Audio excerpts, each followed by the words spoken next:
Hi, Glenn Ingram here with Web Search Pros. I wanted to share this video with you because I just got off the phone with 3 different business owners over back-to-back calls, and they're all very upset. The reason they're upset, and the reason I want to share this with you, is their websites, just like yours, are not compliant with ADA, or American with Disabilities Standards, Act standards. So what this means is your website must be compliant with, or for blind people, for deaf people, for blind deaf people, people with severe vision disorders, people that are colorblind, people that can't use their hands to run a mouse, and people with cognitive issues that maybe can't understand some of the complexities on your website.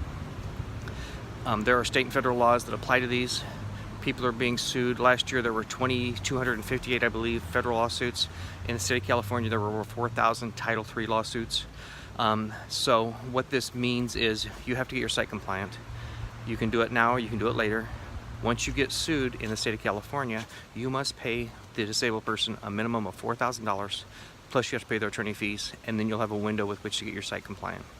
So I want to help you avoid that.